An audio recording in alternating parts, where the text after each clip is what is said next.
오늘 우리가 본문으로 삼고 있는 이 세 군데 말씀, 민수기 33장 3절에서 15절, 출애굽기 19장 1절에서 6절, 누가복음 5장 5절에서 6절을 보면 인생이 어떻게 살아야 되나 라는 것에 대한 성경적인 답이 명확하게 나와 있습니다.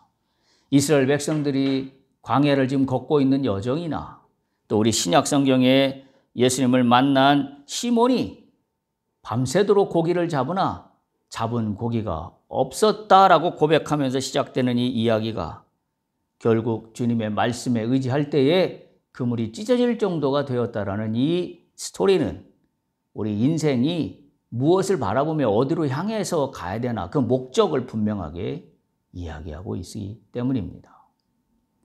우리는 우리의 인생을 살아가면서 우리가 생각하는 소위 말하는 성공의 프로세스가 있습니다. 이렇게 해서 성공하고 이렇게 가면 성공의 길로 좀 더 가깝게 가고 또는 어떻게 다른 길로 가면 또 실패할 확률이 높고 여러 가지 나름대로 재단하고 재보고 계산해보는 여러 가지 인생의 길들이 있습니다.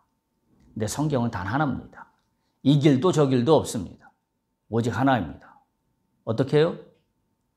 예수가 함께하면, 주께서 함께하면. 성경은 다른 어떤 대안도 이야기하고 있는 책이 아닙니다.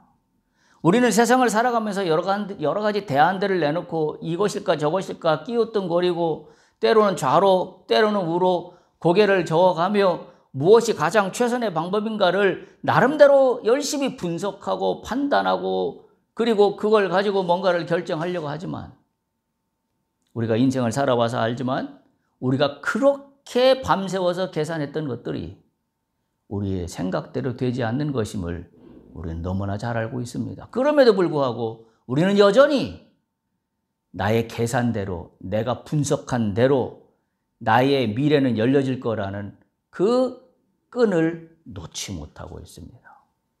우리가 예수를 믿는 사람들임에도 불구하고 그 끈을 놓지 못하고 있어요. 그래서 오늘도 우리 머릿속에는 어떤 길로 가는 것이 더 빠른 성공의 길로 가는 첩경일까라는 거에 우리는 가장 우선순위를 두고 살아갑니다. 다시 한번 말씀드립니다. 성경은 단호하게 한 가지 경우 수밖에 없습니다. 이런 경우도 없고 저런 경우도 없고 오직 하나, 예수 그리스도로 통하지 않고서는 인생이 물거품이 될 수밖에 없다는 사실을 성경은 누누하게 신구약 전체를 통틀어서 우리에게 전해주고 있기 때문입니다. 이와 같은 이유는 우리가 이렇게 끼웃거리는 이유는 지금 우리가 시리즈로 또 한 번 나가고 있는 것처럼 우리는 하나님을 믿고 있지만 하나님을 잘 알지 못하는 데서 그 연유가 있습니다. 우리가 하나님이 누구신가를 잘 알고 있다면 그리고 성경이 분명하게 단호하게 한 가지 대안밖에 없다라는 것을 제시하고 있다면 우리는 그리로 나가면 되는데 우리가 자꾸 좌로나 우로나 고개를 끼웃거리는 이유는 우리는 거기에 대해서 잘 알지 못한다는 사실밖에는 달리 표현할 방법이 없습니다. 우리가 잘 안다면 그렇게는 안 하겠죠. 우리가 잘 모르니까 다른 대안들을 찾아서 끼웃거리고 있다라고밖에 생각이 안 됩니다. 특히 그렇게 자꾸 끼웃거리게 만드는 이유는 자명해요. 왜냐하면 우리의 마음과 하나님의 마음이 다르다라는 것을 느끼는 순간들이 너무나 많기 때문입니다. 다시 말하면 단적으로 얘기하면 이런 거죠. 왜 하나님 나에게 고난을 허락하시나요? 참 그게 이해하기 어려운 부분이기도 합니다. 그럴 때마다 우리는 자꾸 다른 대안들을 찾아서 고개를 끼웃거릴 수밖에 없는 연약한 인생들입니다. 오늘 이스라엘 백성들의 그 여정을 보면서도 느끼는 마음은 저는 단 한 가지예요. 이스라엘 백성들의 마음과 하나님의 마음이 너무나 다르다. 너무나 큰 차이가 있다. 하나님을 예배하며 그렇죠? 언약궤를 앞서가며 성막 중심의 삶을 살아가는 이스라엘의 광야 행진이에요, 지금. 광야길이 그냥 자기 멋대로 가는 길이 아니라 분명하게 성막 중심으로 진을 짜고 대오를 이루어서 지금 행진을 하고 있는 그와 같은 광야길이에요. 그럼에도 불구하고 지금 이 광야 여정에서 나타나고 있는 이스라엘 백성들의 상태를 보면 하나님 마음과 달라도 너무 다르다. 다른 말로 표현하면 하나님을 너무 모른다. 하나님이 누구신지를 너무 모른다. 그러니까 참 이런 부분들이 오늘 우리에게 시사하는 바가 너무나 큰 거죠. 우리가 언제 예수를 안 믿었습니까? 아니면 예수를 안 믿겠다고 한 적이 있습니까? 아니면 하나님을 부인한 적이 있습니까? 아니면 성경책이 거짓말이라고 한 적이 있습니까? 그렇지 않잖아요. 그럼에도 불구하고 내가 하나님을 잘 알고 있는가? 라는 거에 대해서 질문을 던진다면 나는 명쾌하게 대답하기 어렵습니다. 세상 어느 누구도 나는 하나님을 잘 알고 있다고 얘기할 만큼 나의 지혜와 나의 지식의 이 어떤 그 영역이 그렇게 대단하지 않습니다. 어떻게 우리의 이 조그만 하나님께서 창조하신 피조물인 나의 생각하는 이 범주가 하나님의 그 넓고도 큰 영역을 가늠이나 할 수 있겠습니까? 가늠할 수 없잖아요. 그래서 전도서 기자는 그렇게 이야기하는 겁니다. 헛되고 헛되니 헛되고 헛되도다. 왜 헛되요? 내가 너무 아무것도 모르는 거죠. 나는 이것이 성공의 길인 줄 알고 갔는데 그것도 아닌 것 같고, 나는 이것이 실패하는 길이라고 해서 그걸 꺼려 했는데 그것도 아닌 거고, 도대체 내가 결정하는 것은 무엇이 정답인가? 아무것도 내가 아는 게 없나? 그래서 헛된 거예요. 그래서 전도서에서 마지막 결론처럼 가는 귀결은 그거예요. 우리 인생은 아무것도 알지 못하니 내가 할 수 있는 일은 전지전능하신, 그리고 온 세계를 창조하시고 통치하시는 주 여호와 하나님을 경배하는 것밖에 내가 할 것이 아무것도 없다. 이것이 전도서의 주제이고, 그리고 우리가 잘 아는 욥기의 주제이기도 합니다. 거룩한 사람이라고 여겨졌던 욥이 왜 고난을 받아야 합니까? 인간의 상식과 해량으로는 도무지 이해가 안 되는 일들이 일어납니다. 인생이 어떻게 하나님의 넓고 크신 그 바다 같은 그 섭리를 우리가 다 알 수 있겠습니까? 그렇다고 한다면, 그 하나님을 내가 믿는다면, 그 하나님이 지시하는 곳을 향하여 내가 믿음의 행진을 걸어가는 것이 당연한 정답임에도 불구하고 우리는 여전히 이곳저곳 고개를 끼웃끼웃거리며 혼란과 갈등 가운데 서 있다라는 사실이에요.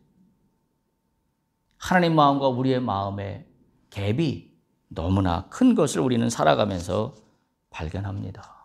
이 갭을 어떻게 좁힐 수 있을까? 이것이 제가 이번 이 광야 여정 가운데서 저에게 주신 이 시리즈를 준비하면서 제가 갖고 가는 중심축이기도 합니다. 그래서 우리가 하나님을 아는 지식이라는 주제로 지난주에 첫 번째 말씀을 드렸고, 오늘 그 두 번째 말씀으로 이어가고자 합니다. 지난 시간 첫 번째 하나님을 아는 지식 1번은 뭐였었죠? 치료하시는 하나님이었습니다. 치료의 하나님. 그 치료라는 것은 우리가 몸이 아프고 뭔가 어려운 가운데 있을 때 그것을 정상 상태로 회복시키는 것도 치료지만, 하나님이 생각하시는 치료는 그렇게 단순한 치료가 아니었습니다. 어떤 치료를 하고 있는 거예요? 광야길을 가는 동안 우리의 마음과 하나님 마음의 격차가 큰데 우리는 어떻게 살아가요? 이 광야를 내 힘으로 살아갈 수 있다라고 여겨서 여기저기 끼웃거립니다. 이스라엘 백성들을 보면 애굽을 늘 끼웃거렸습니다. 그리워했습니다. 늘 회상했습니다. 그리고 현재 펼쳐진 상황에 대해서는 늘 불평이 끊이질 않았습니다. 하나님 마음과 이스라엘 백성들의 마음의 갭이 너무나 크게 존재했습니다. 하나님은 뭘 치료하고 계신 거예요? 네 힘으로 사는 게 아니라 내 힘으로 산다는 것을 알게 하는 게 하나님의 치료 과정입니다. 그래서 그 말씀에 보면 출애굽기 15장 26절에 보면 그렇게 기록되어 있던 것을 우리가 나눴습니다. 이르시되 너희가 너희 하나님 나 여호와의 말을 들어 순종하고 내가 보기에 의를 행하며 내 계명의 귀를 기울이며 내 모든 규례를 지키면 내가 애굽 사람에게 내린 모든 질병 중 하나도 너희에게 내리지 아니하리니 나는 너희를 치료하는 여호와임이라. 이 말씀이 언제 주었다 그랬죠? 마라의 쓴물에서 주신 말씀이에요. 마라의 쓴물을 단물로 바꿔주시면서 하나님께서 주신 말씀이에요. 그러면서 치료의 하나님이라고 그러셨어요. 우리 인생 가운데 쓴물은 하나님이 치료하시면 단물로 바뀔 수 있습니다. 할렐루야. 따라서 우리의 관점은 쓴물이 단물이 되는 그 물질적인 변화에 우리의 관심을 둘 것이 아니라 우리의 관심은 어디에 둬야 돼요? 그걸 역사하고 통치하시는 하나님에게 관심을 둬야 됩니다. 그게 치료를 제대로 잘 받은 거예요. 근데 우리는 어디에 우리의 치료에 초점을 두나요?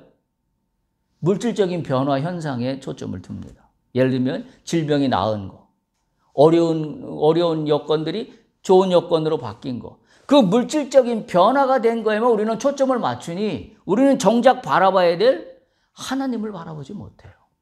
그리고 나타난 현상만 바라봅니다. 그러니까 신앙에 깊이가 없어요. 어려움을 만나면 다시 꼬꾸라집니다. 그리고 퀘스천 마크가 붙습니다. 왜? 하나님 왜 저에게? 라는 것밖에 되물어볼 질문이 아무것도 없습니다. 하나님은 우리 인생을 살아가면서 우리 누구나 치료의 과정을 주십니다. 육신적인 어려움에서 치료되는 일도 경험하게 하시고 또 사업의 실패 가운데서 다시 일어나게 하시는 경험도 주시고 또 여러 가지 어려운 상황에서 보다 나은 상황으로 개선되는 여러 가지 과정을 주십니다. 그때 우리는 뭘 봐야 되는가? 과연 이 과정을 역사하시고 주관하시는 게 뭔가? 라는 걸 봐야 되는 거죠. 그걸 보고 있다면, 그게 여호와 하나님이라는 것을 분명하게 깨닫고 있다면 그 사람은 치료의 과정을 잘 겪는 겁니다. 그러나 말씀드린 대로 나타난 여건만 바라본다면 나빴는데 좋아졌네? 없었는데 있었네?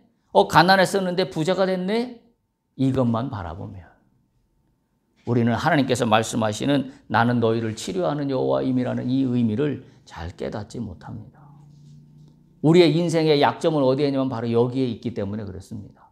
우리의 인생의 약점은 쓴물이 단물로 바뀌는 현상에만 있습니다. 그것을 교정하는 게 치료예요. 그걸 교정하지 못하면 우리의 치료는 언제 끝날지 모릅니다. 참으로 안타까운 일이 아닐 수가 없습니다. 그래서 첫 번째 하나님을 아는 지식은 우리 하나님은 내가 믿는 하나님은 나를 치료하시는 하나님이시다. 이걸 우리가 깨달아야 합니다. 두 번째 말씀으로 넘어갑니다. 우리가 지난번에는 라암셋에서 숫꽃 그리고 마라에 이르는 홍해를 건너가는 그와 같은 여정을 우리가 살펴봤었는데요. 오늘은 그 다음 여정으로 이어갑니다. 엘림 여정부터 시작이 됩니다. 그래서 9절부터 시작이 되는 거겠죠. 마라를 떠나 엘림에 이르니 라는 말부터 지명을 거쳐가도록 하겠습니다. 마라에서 남쪽으로 6마일 정도 떨어진 곳이 엘림입니다. 여기 기록에 보면 여기에는 샘 12이 있었고 종려나무 70주가 있었다라고 기록하고 있습니다. 한마디로 오아시스입니다. 샘 12이 있었고 종려나무 70주가 있었습니다. 물과 식량 보급이 가능한 지역입니다. 광야를 걸어가지만 하나님은 오아시스도 두셨습니다. 근데 광야 기간 내내 오아시스를 두시진 않습니다. 우리가 그걸 영적으로 잘 깨달을 수 있어야 합니다. 오아시스를 만나면 다시 한번 회복이 됩니다. 그리고 부족했던 것들이 공급이 됩니다. 하나님이 광야의 여정 가운데 하나님의 섭리는 이스라엘 백성들에게 어려운 가운데서도 살 길을 마련해 주십니다. 죽을 것 같은 상황이지만 그럼에도 불구하고 채워주시는 은혜가 있습니다. 그러나 그 채워주시는 은혜가 끝이 아닌 것을 우리는 깨달아야 합니다. 왜? 아직 가나안을 가지 않았지만. 만약에 오아시스를 만났는데 이것이 끝이라고 여긴다면 우리는 다시 광야길을 걸어가야 합니다. 하나님이 주시는 오아시스는 영적으로 보면 그 오아시스가 끝이 아니라 하나님의 역사를 체험하게 하는 겁니다. 내가 너희를 살린다. 내가 너희를 먹인다. 광야 가운데 있지만 내가 죽게 내버려 두지 않는다. 이 강력한 역사를 하나님이 오아시스를 통하여 말씀하고 있기 때문에 더욱 그렇습니다. 그리고 나서 그 다음 거쳐가는 곳이 신광야입니다. 엘림과 시내산 사이에 있는 광야인데요. 출애굽기 16장에도 나와 있는데 애굽을 떠나서 이 신광야까지 오는데 한 달이 걸렸습니다. 한 달이 걸린 기간입니다. 신광야는 어떤 곳이냐면 먹을 것이 없어서 굶주린 이스라엘 백성들에게 하나님께서 만나와 메추라기를 내려주셨던 곳이 바로 이 신광야입니다. 이 부분에 대해서는 뒤에 조금 더 다시 한번 언급하도록 그렇게 하겠습니다. 그 다음에 돕가를 지나갑니다. 엘림에서 시내산 쪽으로 약 40km 정도에 있는 지점인데요. 이스라엘 자손이 신광야를 떠난 후에 처음으로 머문 곳이기도 합니다. 그곳이 돕가입니다. 이 돕가는 출애굽기에는 언급이 없지만 민수기에서는 언급하고 있는 그런 지역이기도 합니다. 그리고 그 다음에 나가는 지역이 알루스입니다. 돕가에서 약 18km 떨어진 지점인데요. 여기도 마찬가지로 민수기에만 기록되어 있는 그와 같은 지명입니다. 그리고 우리가 잘 아는 르비딤으로 넘어갑니다. 알루스에서 약 7km 떨어진 지역인데요. 르비딤은 우리가 잘 아는 것처럼 물이 없어서 다툼이 일어났던 그런 현장으로 성경은 강조하여서 기록하고 있습니다. 민수기 33장 14절에도 보면 이렇게 기록되어 있죠. 알루스를 떠나 르비딤에 진을 쳤는데 거기는 백성이 마실 물이 없었더라. 그래서 어떤 일이 일어났나요? 여기는 지명만 나와 있지만 이 물이 없었을 때 하나님께서 모세에게 반석을 치게 하셔서 물이 바위에서 솟아내게 하셨던 바로 그곳입니다. 그래서 이곳에서 백성들은 물이 없어서 다투었습니다. 그래서 그 다투었다라는 의미로 마사 부리바라고도 하는데요. 마사라는 말은 시험이라는 말이고 부리바라는 말은 다투었다라는 말입니다. 그래서 시험으로 다투었다라는 그런 의미를 담고 있는 의미를 가지고 있습니다. 그런데 이 백성들이 심히 모세에게 불만을 물이 없는 것에 대해서 토로했을 때 모세는 이렇게 이야기합니다. 너희들이 이와 같이 다투는 것은 나에게 하는 것이 아니라 여호와 하나님과 다투는 것이다.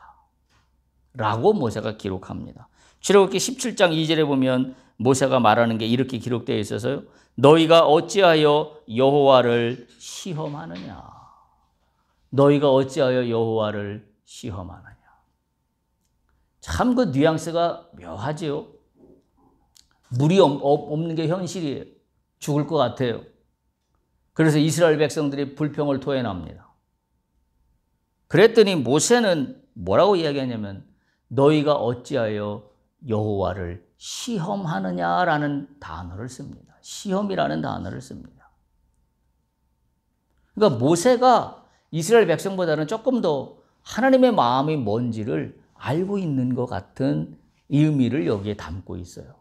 이스라엘 백성은 그냥 물이 없는 거에 대해서 불평으로 끝났지만 죽게 생겼다고 아우성을 치고 있지만 모세는 물이 없는 현실을 바라보고 아우성 치는 현실을 바라보면서 하나님의 시험하신다라는 시험을 떠올립니다.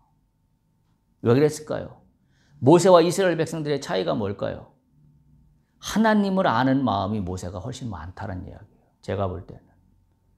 이스라엘 백성들은 나타난 현상밖에 볼 수 없는 눈을 갖고 있어요. 그래서 당장 물이 없어서 아우성 치는 것밖에 할 줄을 모릅니다. 하나님이 왜 이와 같은 상황을 우리에게 만나게 하시는지에 대해서 이해하지를 못해요. 근데 모세는 이해하고 있는 듯 보입니다. 왜냐하면 너희가 어찌하여 여호와를 시험하느냐라고 말하고 있기 때문입니다. 그렇다고 한다면 물이 없는 이 광야의 현실에 우리의 영적인 눈은 어디로 가야 돼요? 하나님으로 가야 되는 거예요. 우리의 눈은 근데 어디로 가요? 물질에 가 있어요. 물에 가 있습니다.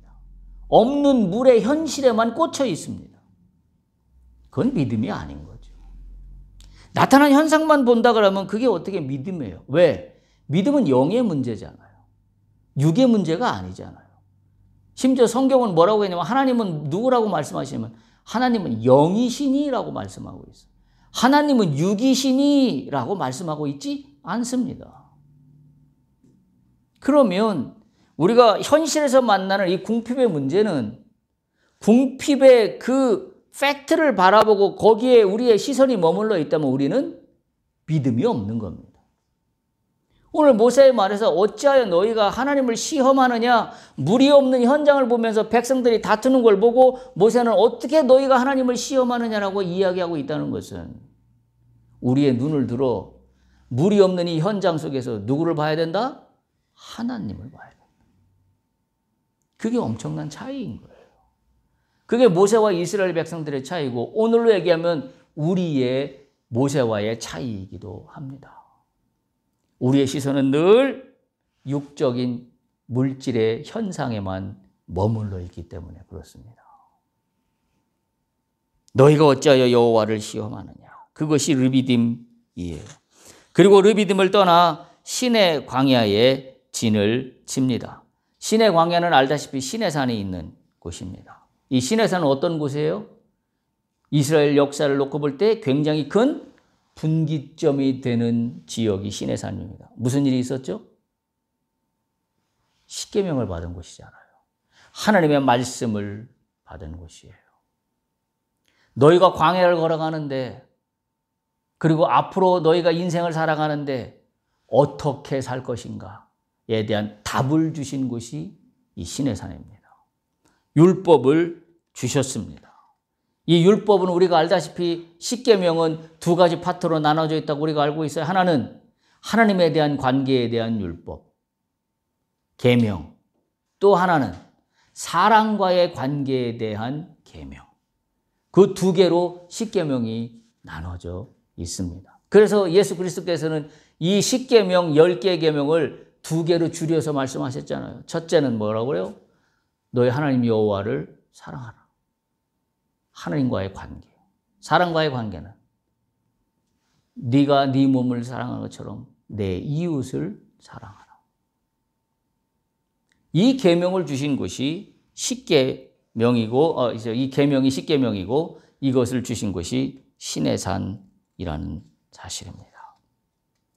여기까지 오는 동안에 시내산까지 오는 동안에 우리가 몇 가지 포인트로 살펴볼 내용들이 있다면 일단 신광야에서 무슨 일이 있었다고 말씀드렸냐면 먹을 것이 떨어져서 불평이 하늘을 찔렀을 때 하나님께서 메추라기와 만나를 내려주십니다. 메추라기를 내려주시는 사건이 이 신광야입니다. 엘림을 떠나 시내산 사이에는 신광야로 나왔을 때 한 달이 걸려 나왔는데 이들이 불평이 쏟아지는 이유는 성경은 그렇게 기록하고 있습니다. 이스라엘 중에 섞여 사는 무리가 불평을 털어놓았습니다. 우리가 이미 나눴던 말씀이에요. 섞여 사는 다른 인종들이 불평을 털어놓는 것이 삽시간에 이스라엘 백성들에게 전염이 되었습니다. 그래서 바로 고기가 먹고 싶다라는 생각을 갖게 됩니다. 민수기 11장에 나와 있는 말씀인데요. 민수기 11장 4절 5절에 이렇게 기록되어 있습니다. 그들 중에 섞여 사는 다른 인종들이 탐욕을 품음에 이스라엘 자손도 다시 울며 이르되 누가 우리에게 고기를 주어 먹게 하랴. 5절 우리가 애굽에 있을 때에는 값없이 생선과 오이와 참외와 부추와 파와 마늘들을 먹은 것이 생각나거늘 라고 이야기하고 있기 때문입니다. 불평은 폭발적인 전염력을 갖고 있는데 우리가 이 불평의 특징을 우리가 오늘 이 말씀의 여정 가운데서 다시 한번 점검해 본다면 저는 두 가지 중요한 특징을 발견하게 됩니다. 첫 번째, 이 불평은 섞여 사는 인종이 이스라엘 백성들에게 불평하는 것이 전염이 됐다라고 겉으로는 보여지지만 더 심각한 문제는 뭐냐면 그 불평은 나 자신에게 더 큰 영향을 미친다는 거예요. 내가 불평했다? 내가 그래서 그 불평하는 말을 누구에게 전했다? 또는 불평하는 말을 내가 누구에게서 들었다? 라는 그 과정이 중요한 게 아니라 불평이라는 걸 내가 공급을 했던 아니면 내가 제공을 받았던 나에게 불평의 그 영향이 훨씬 크다라는 거예요. 그걸 발견하게 됩니다. 내 안에서 불평은 점점 눈덩이처럼 커집니다. 불평이 불평을 낳는 거죠. 그래서 용광로처럼 활활 타오르는 특성을 갖고 있습니다. 기억하십시오. 불평은 나 스스로를 더 깎아먹는 일입니다. 하나님을 바라보기보다는 물질의 현상만을 더 바라보게 만듭니다. 그게 불평이에요.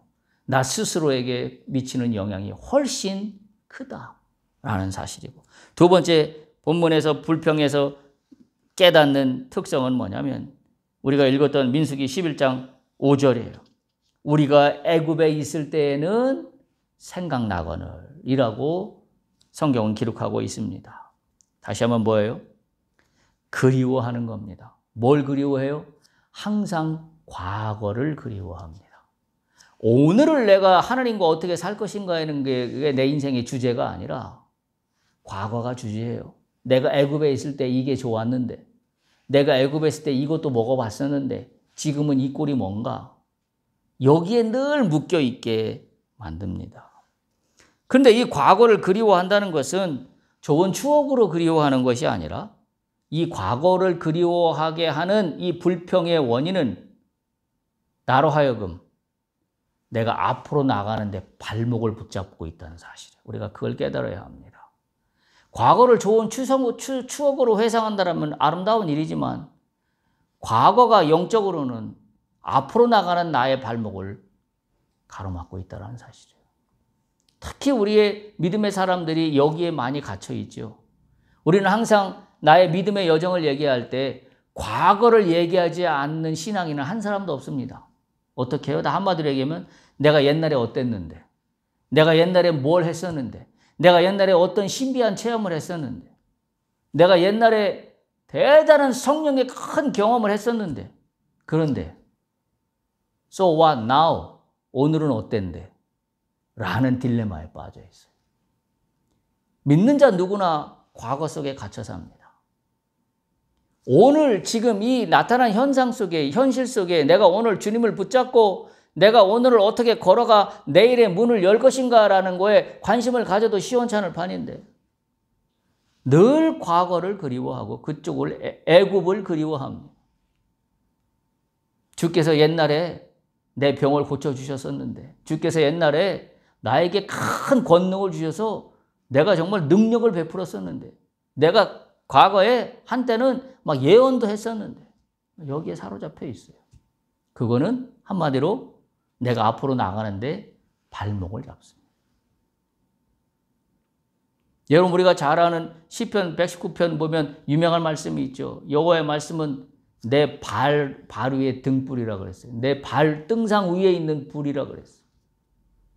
여호와는 항상 내가 걸어가는 앞길에 한 걸음 한 걸음 한 걸음을 채워가는 것이지, 하나님은, 하나님의 역사하는 방법은 과거에 너에게 큰 영광을 주었으니 기다려라, 때만 기다려라, 어느 한순간에 내가 너에게 별똥별이 떨어지는 놀라운 일들을 너에게 행할 것이다 라고 성경은 이야기하고 있지 않아요.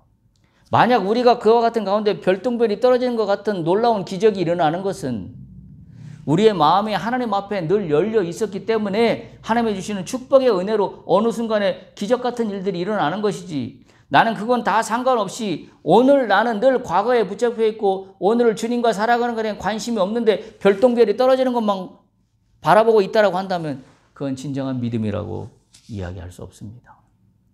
그래서 이 문제가, 이 불평의 문제가 우리의 발목을 가로막고 붙잡고 있다는 사실을 우리가 반드시 깨달을 수 있어야 합니다.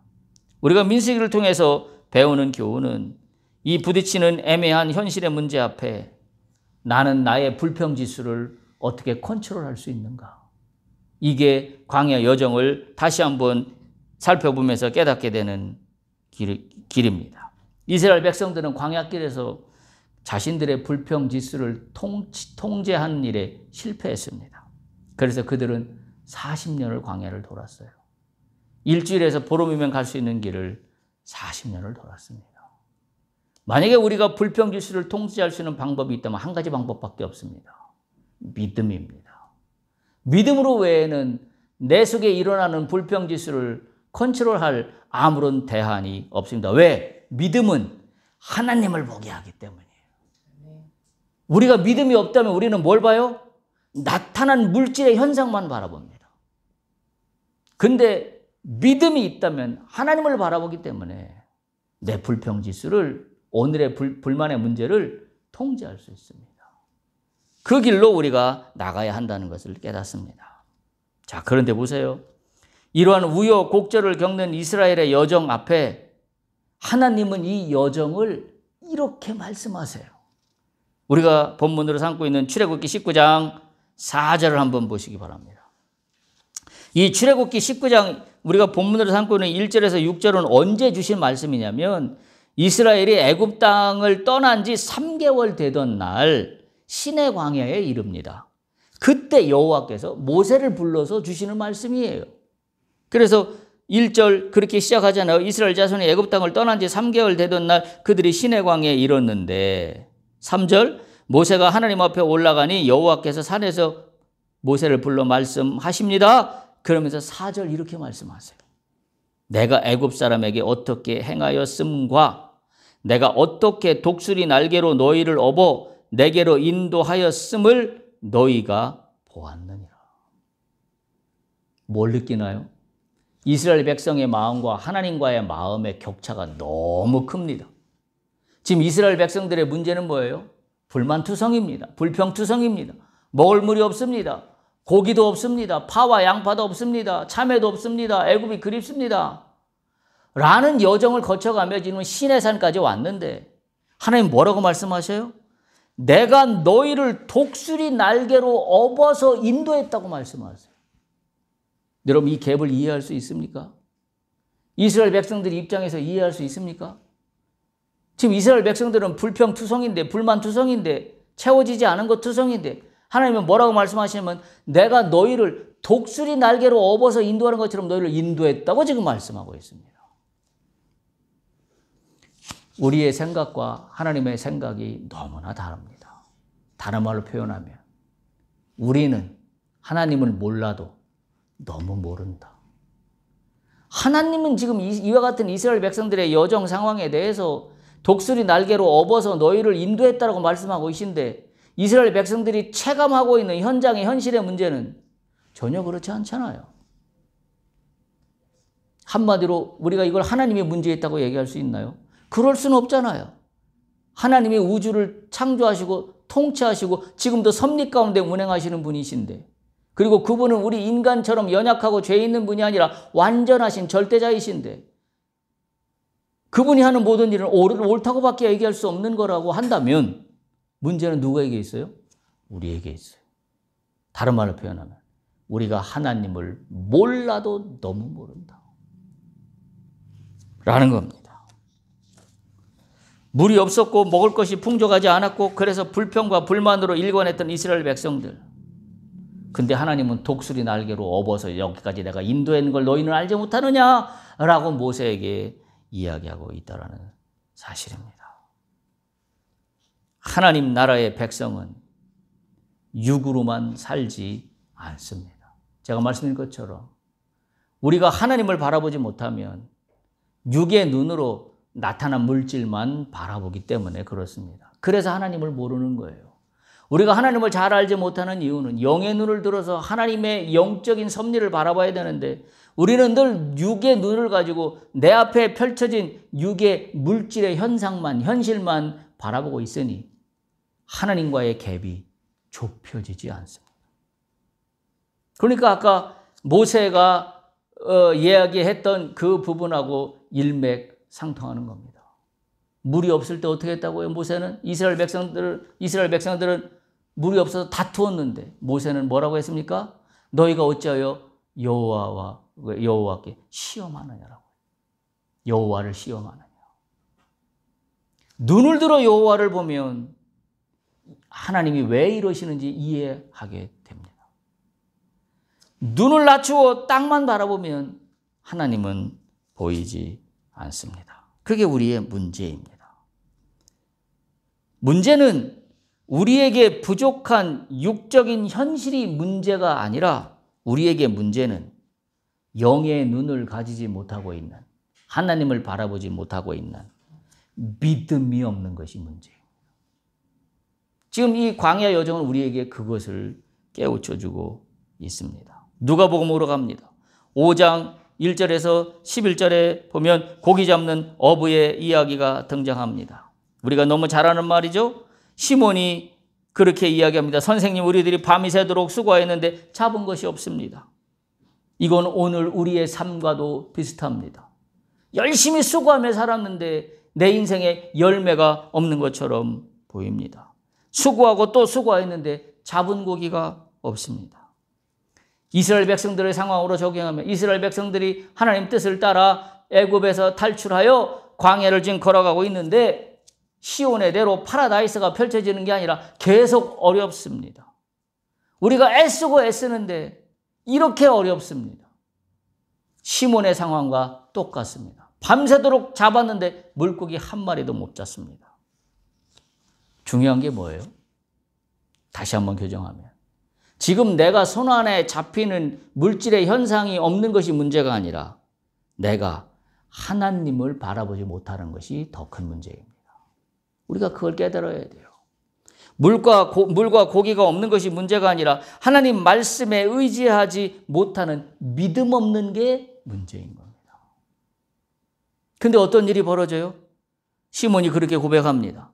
우리가 밤새 수고하였으나 잡지 못한 고기는 주님의 말씀에 의지하여 내가 그물을 내리니 고기를 잡은 것이 심이 많아 그물이 찢어졌다라고 시몬은 고백하고 있습니다. 인생의 비밀이 여기에 있어요. 눈을 들어 하나님을 보면 육의 그물이 찢어지는 일이 생깁니다. 할렐루야. 그러나 우리의 눈을 들어 하나님을 보지 못하고 고기 한 마리 없는 텅 빈 그물만 바라보면 텅 빈 그물로 끝납니다. 우리는 그것을 깨달아야 돼요. 하나님 뭐라고 그러셨어요? 너희를 독수리 날개로 업어서 인도했다는 사실을 우리는 기억해야 합니다. 내가 바라볼 때는 어려운 난관 속에만 늘 처박혀 있었던 것처럼 보이지만 하나님은 나를 그 순간에도 독수리 날개로 업어서 인도하고 계신다는 사실을 우리는 깨달아야 돼요. 영의 눈을 들어 하늘을 바라봐 믿음의 눈으로 하나님을 바라보면 지금 내가 고난의 현장 가운데 있는 것 같지만 하나님께서 독수리 날개로 나를 지금 떨어지지 않게 붙잡고 있다는 사실을 우리는 발견할 수 있어야 돼요. 그게 믿음의 세계이기 때문입니다. 그러면서 출애굽기 19장 5절 6절에 보면 이렇게 이어집니다. 세계가 다 내게 속하였나니 너희가 내 말을 잘 듣고 내 언약을 지키면 너희는 모든 민족 중에서 내 소유가 될 것이고 6절 너희가 내게 대하여 제사장 나라가 되며 거룩한 백성이 되리라. 너는 이 말을 이스라엘 자손에게 전하라. 하나님의 목표가 분명히 나오죠. 우리를 향하여 뭐라고요? 너는 제사장 나라가 되며 거룩한 백성이다. 그러기 위해서는 너는 눈을 들어 나를 봐라.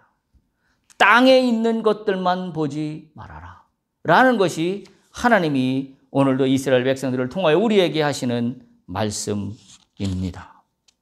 우리의 마음과 하나님 마음 사이에 간극이 존재하는 건 분명하지만 이유는 우리가 하나님을 아는 지식이 없기 때문입니다. 오늘 말씀을 통하여 우리에게 주시는 하나님을 아는 지식은 뭐냐면 하나님은 나를 독수리 날개로 업어 나를 인도하시는 분이시다. 이게 오늘 우리에게 주시는 하나님을 아는 지식입니다. 하나님은 왜 이런 상황을 독수리 날개로 비유하셨을까? 라는 걸 독수리의 훈련법을 잠깐 소개하면 이해가 됩니다. 훈련의 첫 단계가 독수리가 둥지를 튼다 그래요. 그리고 나서 둥지 안에 있다가 새끼 독수리가 둥지 밖으로 떨어지는 일이 발생합니다. 그러면 독수리 어미가 얼른 날갯짓을 펴고 내려와서 날개로 독수리 새끼를 받아챕니다. 그리고 다시 올립니다.